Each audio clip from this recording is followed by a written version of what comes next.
aqui no segundo dia do ESPEN, hoje para falar sobre uma palestra de fluidoterapia.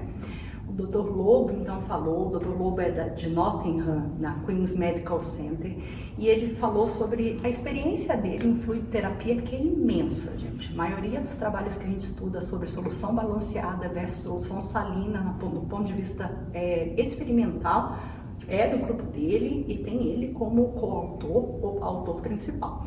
Então ele começou falando da importância de manter o paciente normovolêmico. A gente sabe que se a gente deixar o paciente desidratado, deixar ele ali sem a hidratação correta, esse paciente tem vasoconstrição, não consegue ter hidratação correta dos órgãos e a gente tem todo um problema relacionado a isso.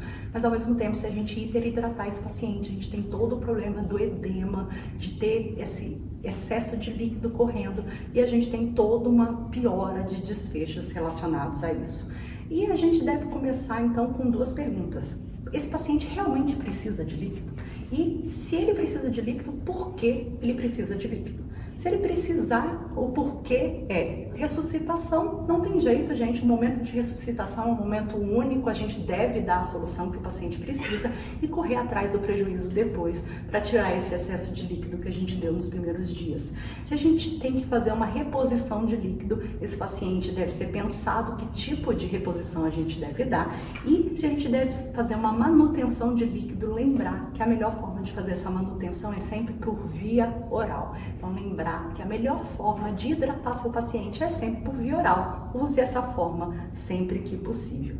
Quando a gente entrar na forma de reposição desses pacientes, que é usar a reposição salina versus a solução balanceada, ele mostrou vários dos trials e dos trabalhos experimentais, falou toda a polêmica que a gente tem em relação à acidose hiperclorêmica, da vasoconstrição renal que a gente tem nesses pacientes que fazem hipercloremia e mostrou os principais trials que a gente tem. Mostrou o trial neozelandês de 2015, que chama Split, mas eu senti muita falta do Basics, do nosso Fernando Zampieri, que mostra que a gente não foi mencionado nessa grande palestra, apesar dos nossos mais de 10 mil pacientes publicados no JAMA.